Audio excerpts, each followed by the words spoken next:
నువ్వే నాకు శరణం అనే ఈ ట్రిక్ ఎక్కడ యూజ్ చేయాలో ఈరోజు మనం చూద్దాం. 8th క్లాస్ న్యూ సిలబస్లో యూనిట్ 1 ఫస్ట్ యూనిట్ ఆంధ్ర వైభవం అనే లెసన్ నేమ్లో మనం ఈ ట్రిక్ని ఏ విధంగా అప్లై చేయాలో చూద్దాం. స్టార్ట్ చేద్దామా మన ప్రాక్టీస్ విత్స్.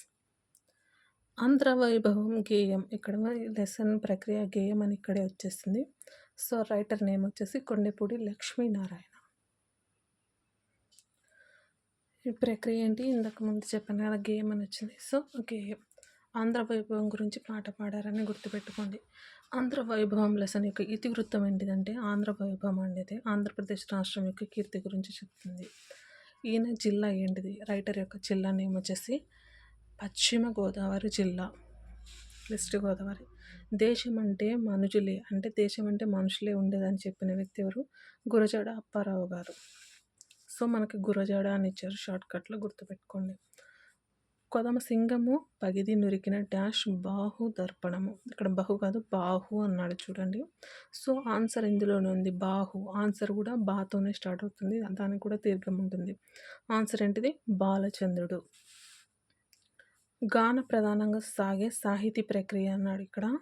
సో గానం అంటే పాట పాడడం, గేయం అన్న పాట పాడడం కాబట్టి రెండు సేమ్ కాబట్టి ఆన్సర్ ఏంటిది గేయం.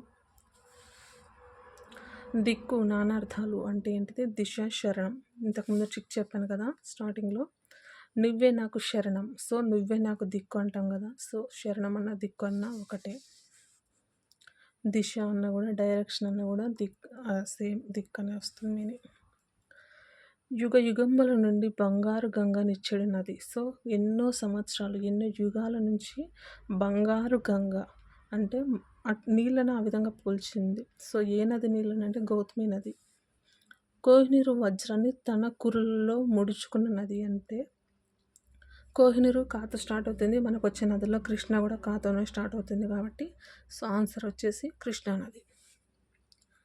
రాయలసీమను రత్నాల సీమగా మార్చినది ఏ నది అంటే తుంగభద్ర. రాళ్ళన్నీ తుంగలో కలిసినని గుర్తుపెట్టుకోండి. తెలుగు తల్లికి అందాన్ని సుఖాన్ని ఇచ్చేటి ఏంటి అంటే నదులు, నదుల గురించి వచ్చింది కాబట్టి నదులు ఆన్సర్. కథన రంగం అంటే యుద్ధరంగం. వీరి కవిత్వంలో తెలుగుదనము తేనెలొలికింది. ఎవరు రాస్తే తెలుగుతనం వచ్చేసి ఆ తేనె ఎంత స్వీట్నెస్గా ఉందో మన తెలుగు కూడా అంత బాగుంటుంది అనేది ఎవరి రచనలు అంటే తిక్కన. ఇక్కడ తెలుగుదనము తేనె తిక్కన అన్ని తానే అక్షరంతో స్టార్ట్ అయితే ట్రిక్ తా అని గుర్తుపెట్టుకోండి.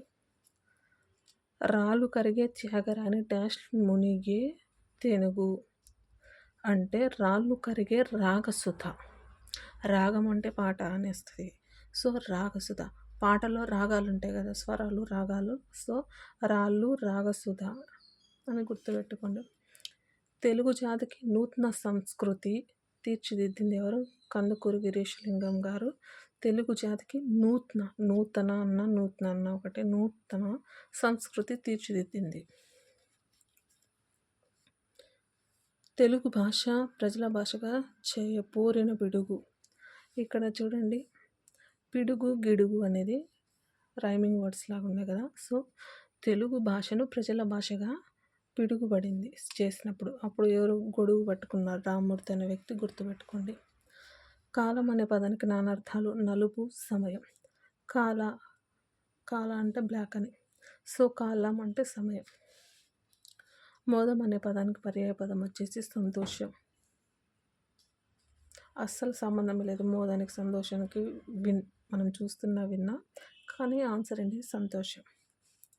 ఒక పదం యొక్క అర్థానికి సమానమైన అర్థం ఇచ్చే పదాలను ఏమంటారు, పర్యాయ పదాలు అంటారు. ఇక్కడ నానార్థాలు అని ఎందుకు అనలేదు, నానా అంటే ఒకే పదానికి సమాన అర్థాలు ఇచ్చే పదాలు. ఇక్కడ ఒక పదం యొక్క అర్థానికి అన్నది ఆ డిఫరెన్స్ వస్తుంది, ఫోకస్ అంటే. అచ్చెరువు అనే పదం వికృతికి ప్రకృతి పదం ఏంటిది ఆశ్చర్యం. ఇక్కడ అక్షరం ఉంది, ఆకాశం ఉంది, కన్ఫ్యూజ్ కావద్దు. ఆశ్చర్యంతో ఈడ రా ఉంది చూడండి, లేదంటే ఈడ చే ఉంది, ఈడ చా అయింది అని గుర్తుపెట్టుకోండి. సో వికృతికి మరొక పేరేంటి తత్సమాలు. తత్సమాలు అంటే ఏంటి వికృతులు.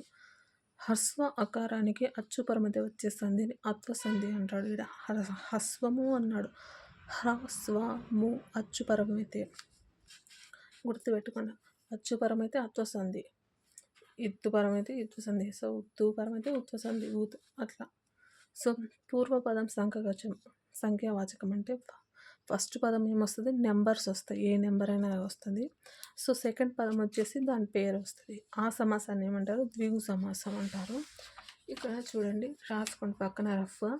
ఫస్ట్ నెంబర్ వచ్చి సెకండ్ నేమ్ వస్తుంది. ఫస్ట్ పదంలో నెంబర్ వస్తుంది, సెకండ్ దాంట్లో నేమ్ వస్తుంది. అలా వస్తే ఆ సమాసాన్ని ద్విగు సమాసం అంటారు. సో ద్విగు సమాసానికి ఎగ్జాంపుల్స్ చూద్దాం. 6 కోట్లు, ఇది వచ్చేసి ద్విగు సమాసం. 6 అనేది నెంబర్, కోట్లు అనేది పేరు. సింపుల్. క్రింది వాటిలో సప్తమి విభక్తికి ప్రత్యయాలు ఏంటిది, నన్ను అనేది. జోధులు అంటే వీరులు, వీరిద్దరు జోడెద్దులు అని అంటారుగా, సో ఆ విధంగా జోధులు అని గుర్తుపెట్టుకోండి. ఈ నగరంలో ఉన్న శిల్ప సంపద తెలుగు తల్లికి సొగసును కూర్చింది. ఈ నగరంలో శిల్ప సంపద హంపి. సో శిల్ప అనే అమ్మాయి హంపి వెళ్ళింది అని గుర్తుపెట్టుకోండి.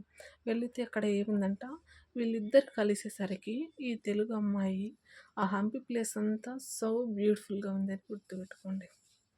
సో ఇది ఆర్డర్లో రాయమన్నారు. పద్యం ఇచ్చి 4 లైన్స్.